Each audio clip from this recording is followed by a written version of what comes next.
Broken wings. The crimson sky wept ash as Zara. Vex High stumbled through the skeletal remains of what had once been New the Sara. Her bare feet, cracked and bleeding, left dark prints in the toxic dust that coated everything like a shroud. In her arms, her youngest child, barely 3 cycles old, wheezed with each labored breath, his normally luminescent skin now dull as old copper. Behind her, struggling to keep pace, her twin daughters Kes and Mira clutched each other's hands. At 8 cycles, they were old enough to understand that their world was dying, but too young to comprehend why the humans who had promised peace now turned them away from every shelter. Zara's gill slits fluttered weakly as she tried to filter clean air from the poisoned atmosphere. Once she had been Zara Vex High of the 3rd Botanical Circle, her hands capable of coaxing life from the most barren ground. The gardens of New the Sara had flourished under her care, their bioluminescent flowers creating rivers of light that could be seen from orbit. But now those same hands trembled as she held her dying son. The war had lasted 3 standard years. What began as a territorial dispute over mining rights had escalated when some of her people, desperate and starving, had attacked human supply convoys.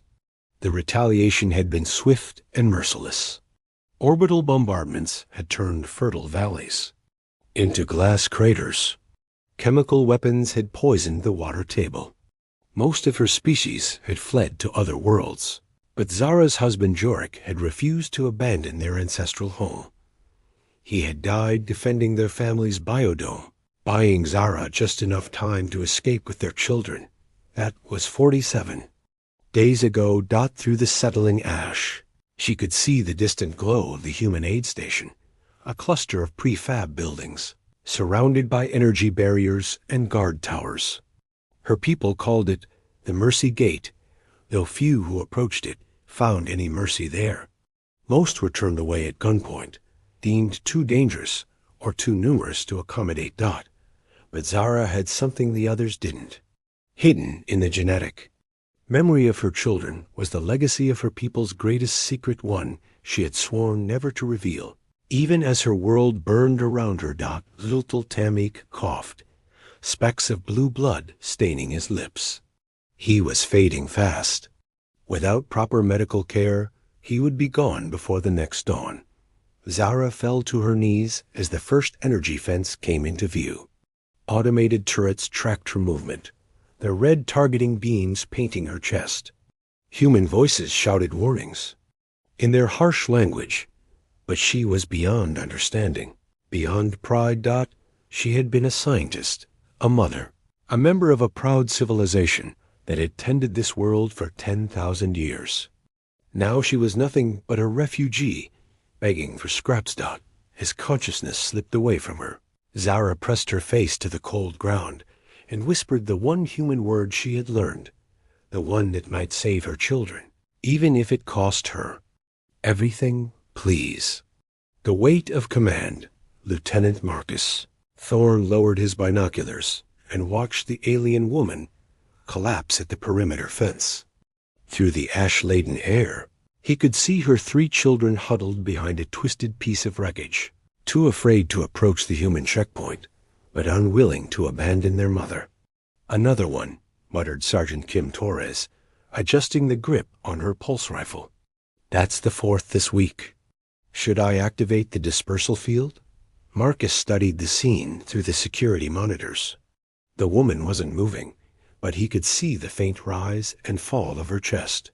Her children, 2 older ones, and what looked like a toddler, crept closer to the fence line, their large eyes reflecting the station's floodlights like trapped stars. Sir? Torres pressed. Protocol is clear. No unscheduled refugee intake without authorization from Colonel Vos. Marcus knew the protocol.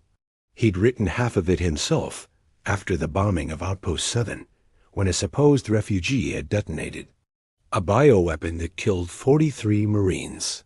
Trust was a luxury they couldn't afford in this war, but something about this woman bothered him. Maybe it was the way she'd approached with empty hands. making no attempt to conceal herself. Or perhaps it was how she'd collapsed, not in defeat, but in what looked almost like ... reverence ... before the war. Marcus had been Dr. Marcus Thorne, xenobotanist with the Kepler Agricultural Initiative. He'd spent 5 years studying the unique, symbiotic relationships between the native flora and the planet's indigenous population. The aliens, who called themselves the Veltar, had been eager to share their knowledge, viewing the cultivation of life as a sacred duty. That was before the Hestia Mining Consortium had discovered rare earth deposits beneath the biodomes. Before corporate greed had twisted peaceful coexistence into violent exploitation. Before Marcus had traded his research grants for a military commission, hoping to find purpose in the aftermath of losing everything that mattered to him. His wife Elena and daughter Sophie had been on Outpost 7 when it was destroyed. Sometimes, in the quiet hours before dawn, he wondered if the alien who had killed them had also been a parent, driven to desperate measures by circumstances beyond their control. "Lieutenant?" Torres was looking at him strangely. "Your orders?" "To the monitors." Marcus watched one of the older children, a girl with the distinctive cranial ridges of the Veltar, approach her unconscious mother. She placed her small hands on the woman's forehead, and for just a moment, Marcus could have sworn he saw a faint green glow emanating from her palms. The woman's eyes fluttered open. Marcus made his decision. "Stand down the dispersal field. I'm going out there." "Sir, that's against." "I know what it's against, Sergeant." Marcus checked his sidearm and activated his personal shield. "But I also know what it means to lose everything. Sometimes mercy is the only thing that separates us from becoming the monsters we're fighting." Torres shook her head. "Colonel Voss is going to have your bars for this. Probably." Marcus headed for the airlock. "But I've buried enough children to last me 3 lifetimes. Log it as a medical emergency if anyone asks." As he stepped through the energy barrier, the alien woman struggled to sit up. Her children pressed close to her sides, the youngest one barely conscious in her arms. Up close, Marcus could see the desperation etched in every line of her face, but also something else, a quiet dignity that reminded him of Elena in her final moments. The woman looked up at him and spoke a single word in accented English. "Please." Marcus holstered his weapon and activated his comm unit. "Medical team to the south perimeter. We have refugees in need of immediate assistance." Behind him, he could hear Torres muttering a prayer to whatever gods watched over soldiers who broke the rules for the right reasons. Seeds of truth. Dr. Finn Caldwell pushed his glasses up his nose as he studied the bioscanner readings for the 3rd time. The data made no sense, or rather, it made too much sense in ways that challenged everything he thought he knew about Veltar physiology. "Run it again," he muttered to his AI assistant, Iris. Analysis complete. Results remain consistent across all 17 scans. The synthetic voice replied with its characteristic patience. All 3 juvenile subjects show evidence of active symbiotic organisms integrated into their cellular matrix. Finn glanced through the observation window at the makeshift medical bay where the alien family rested. A mother Zara, she told. Them through a translation device sat beside her youngest child's bed, humming a low melodic tune. The boy, Tamik, had responded remarkably well to basic hydration and nutrition therapy, his skin already beginning to regain its natural luminescence. But it was the twins, Kes and Mira, who had caught Finn's attention. When they thought no, one was watching. He'd observed them placing their hands on the dead plants scattered around the medical facility. Wherever they touched, withered leaves had uncurled, brown stems had turned green, and desiccated flowers had bloomed with impossible vibrancy. IRIs cross-reference these organisms with the pre-war botanical surveys of Kepler 442b. Cross-reference complete. The symbiotic organisms show 97.3% genetic compatibility with the planet's primary soil rehabilitation bacteria, specifically the Kepler strain of Rhizobium regenerativus. Finn's hands stilled on his datapad. Rhizobium regenerativus was legendary among xenobotanists, theoretical organism that could allegedly restore life to dead soil by breaking down toxins and re-establishing healthy microbial communities. Most scientists had dismissed it as wishful thinking, but the pre-war surveys had hinted at its existence. Dr. Caldwell? Lieutenant Thorne's voice made him jump. The soldier looked haggard, his uniform wrinkled from 3 days of arguing with his superiors about harboring unauthorized refugees. Marcus, you need to see this. Finn pulled up a holographic display showing the cellular scans. These children aren't just carrying symbiotic organisms. They're living biological restoration systems. Their bodies are designed to heal damaged ecosystems. Thorne studied the data with the trained eye of someone who had once shared Finn's passion for xenobotany. This is why the Veltar were so territorial about their biodomes. They weren't just protecting their homes, they were protecting the planet's ability to heal itself. More than that, Finn said, excitement creeping into his voice. If I'm reading this correctly, they could potentially reverse the ecological damage from the war. All of it. The poisoned water table, the irradiated soil, even the atmospheric contamination. Through the observation window, they watched as young Mira approached a dying fern in the corner. She whispered something in her native language and gently touched its browning fronds. Within seconds, the plant straightened, its leaves brightening to a rich emerald green. How long have you known? Both men turned to find Zara standing in the doorway, her translation device flickering with amber light. Her expression was resigned, but not surprised. Known what? Thorne asked. That my children carry the deep root within them. She entered the lab, moving with the careful grace of someone accustomed to being watched. My people have guarded this secret for 300 generations. We are not just gardeners, Lieutenant. We are the planet's immune system. Finn leaned forward. The deep root, is that what you call the symbiotic organisms? Zara's gill slits fluttered in what might have been a sigh. It is what binds us to this world and this world to us. When a Veltar child reaches their 7th cycle, they undergo the joining. The deep root enters their blood, their bones, their very essence. From that moment, they can feel the planet's pain as their own. That's why your people fought so hard to stay, Thorne realized. You weren't just defending territory. You were defending the source of the planet's healing. And now, Zara's large eyes fixed on both men. What will your people do with this knowledge? Will you see my children as healers, or as weapons to be studied and dissected? The question hung in the air like a challenge. Through the walls, they could hear the approaching footsteps of Colonel Voss and her security detail.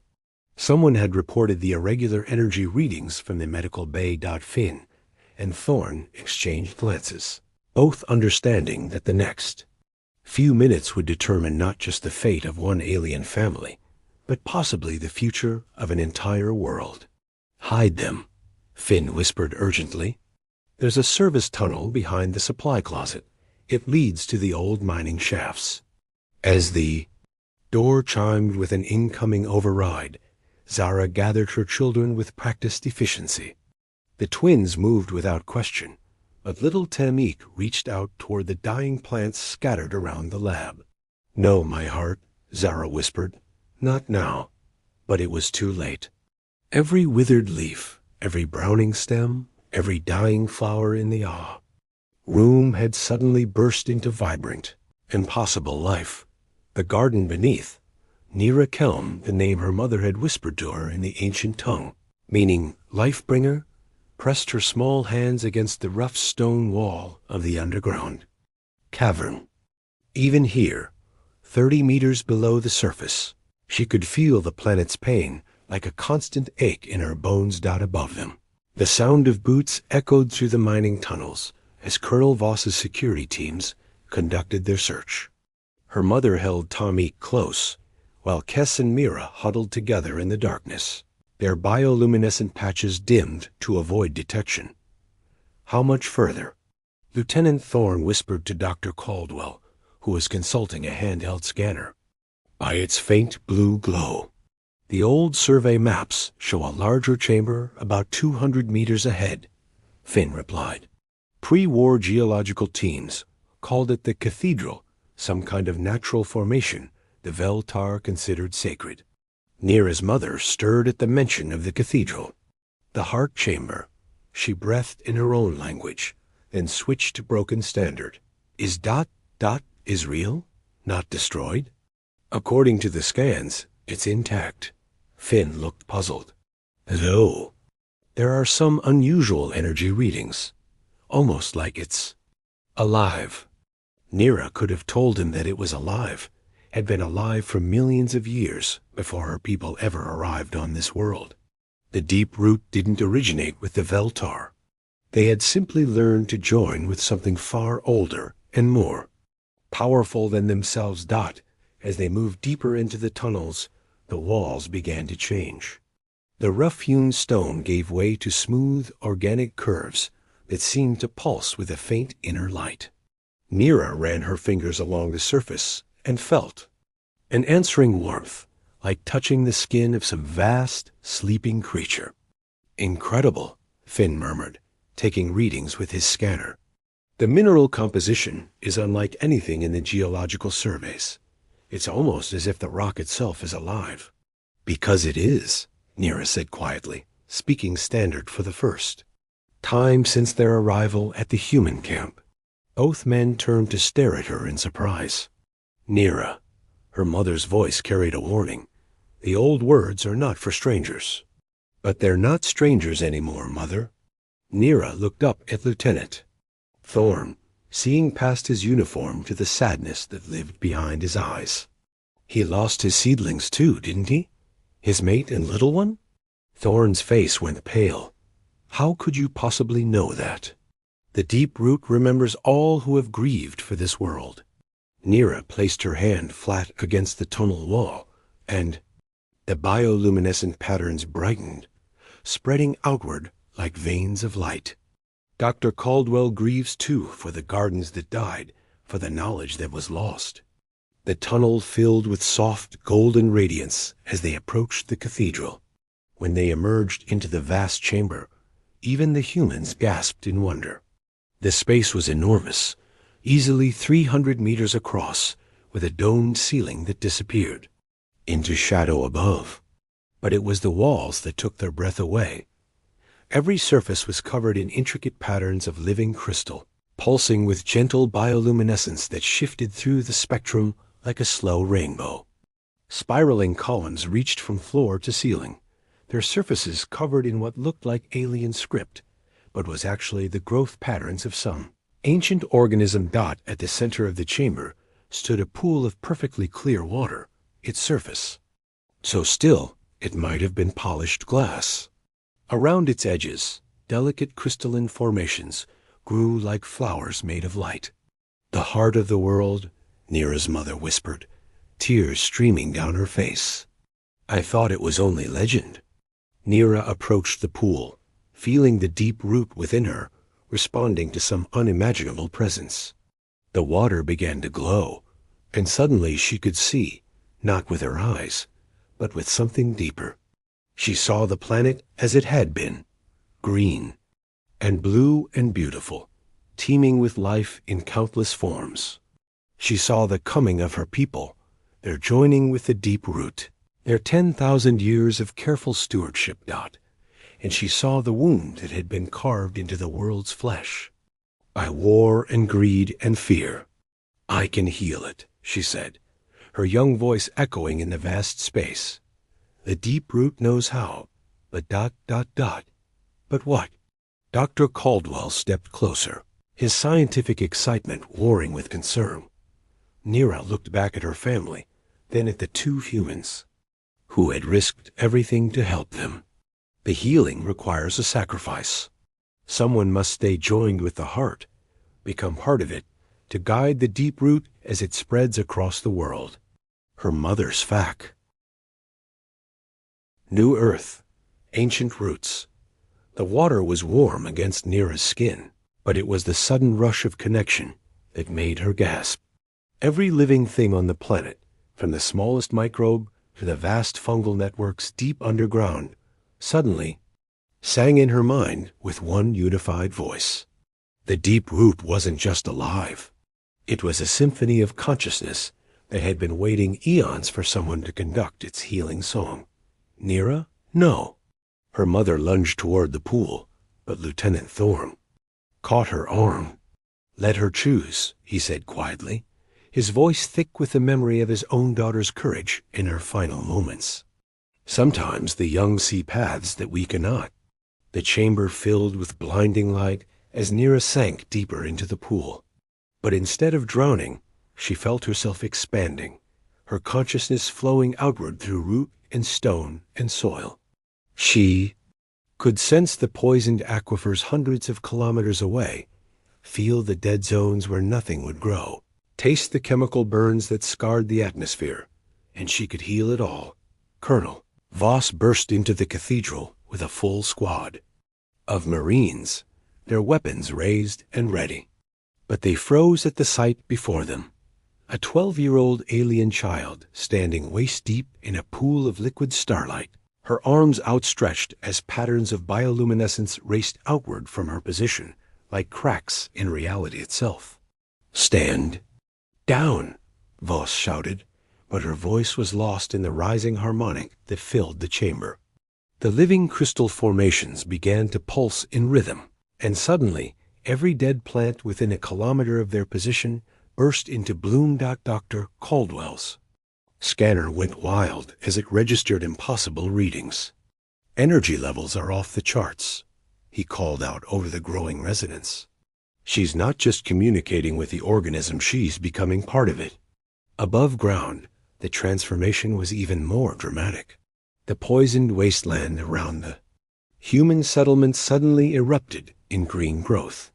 Trees that had been dead for years unfurled new leaves. Flowers bloomed from cracked earth. The very air grew cleaner as millions of newly awakened plants began processing the toxic atmosphere in the cathedral. Nira's physical form was becoming translucent, but her voice carried clearly to everyone present.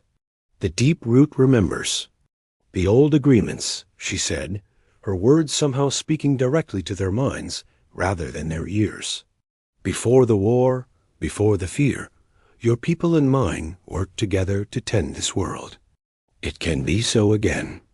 Zara fell to her knees beside the pool, her hands pressed to her heart. "My daughter, what have you done?"